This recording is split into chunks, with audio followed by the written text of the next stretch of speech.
एक धोबी का गधा था। वह दिन भर कपड़ों के गट्ठर इधर से उधर धोने में लगा रहता। धोबी स्वयं कंजूस और निर्दयी था। अपने गधे के लिए चारे का प्रबंध नहीं करता था, बस रात को चरने के लिए खुला छोड़ देता। निकट में कोई चारागाह भी नहीं था। शरीर से गधा बहुत दुबला हो गया था। एक रात उस गधे की मुलाकात एक गीदड़ से हुई।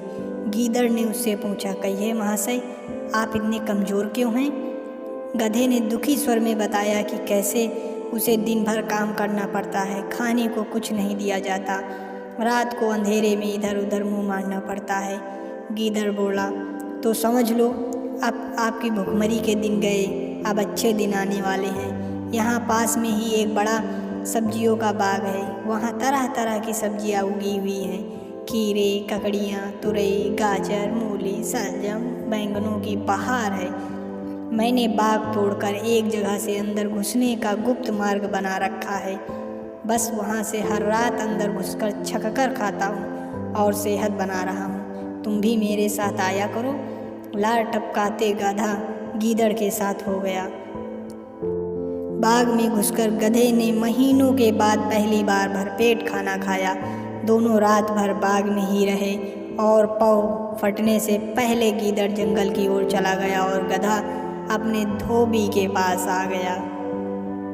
उसके बाद वे रोज रात को एक जगह मिलते, बाग में घुसते और जी भर खाते।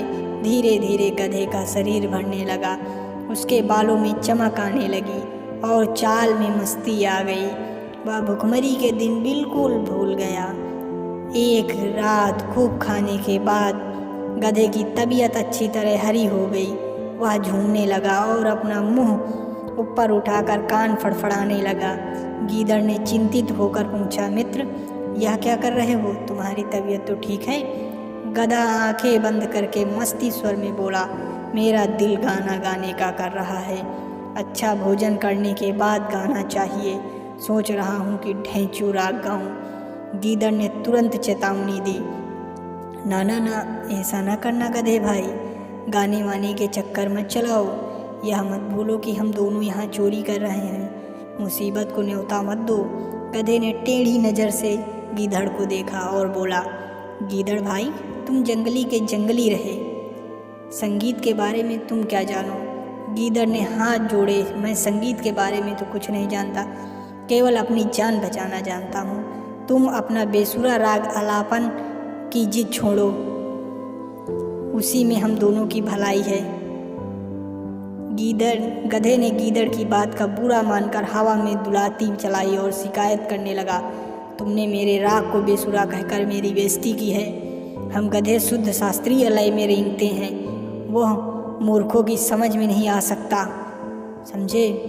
गीदड़ बोला, गधे भाई, मैं मूर्ख जंगली सही, पर एक मित्र के नाते मेरी सलाह मानो। अपना मुंह मत खोलो, बाग के चौकीदार जाग जाएंगे। गधा हंसा, अरे मूर्ख गीदड़, मेरा राग सुनकर बाग के चौकीदार तो क्या, बाग के मालिक भी फूलों का हाल लेकर आएंगे और मेरे गले में डालेंगे। गीदड़ ने चतुराई से काम लिया और हाथ जोड़कर बोला, गधे भाई, मुझे अपनी गलती का एहसास हो गया। तुम महान गायक हो। मैं मूर्ख गीदड़ भी तुम्हारे गले में डालने के लिए फूलों की माला लाना चाहता हूँ। मेरे जाने के 10 मिनट बाद ही तुम गाना शुरू करना, ताकि मैं गायन समाप्त होने तक फूल की माला लेकर लौट सकूं। गधे ने गर्व से सहमति में सिर हिलाया। गीदड़ वहां से सीधा जंगल की ओर भाग गया। गधे ने उसके जाने के कुछ समय बाद मस्त होकर रेंकना शुरू किया। उसके रेंकने की आवाज़ सुनते ही बाग के चौकीदार जाग गए और उसी ओर लठ लेकर दौड़े जिधर से रेंकने की आवाज़ आ रही थी। गीदड़ चिल्ला रहा था। वहां पहुंचते ही गधे को देखकर चौकीदार बोला, यही वो दुष्ट गधा जो हमारा बाग चर रहा था, चरता है हमेशा। बस सारे चौकीदार डंडों के साथ गधे पर लग गए। कुछ देर में ही गधे को मार मार के अधमरा कर दिया। सीख ये है, अपने शुभ चिंतकों और हितैषियों की नेक सलाह न मानने का परिणाम हमेशा बुरा ही होता है।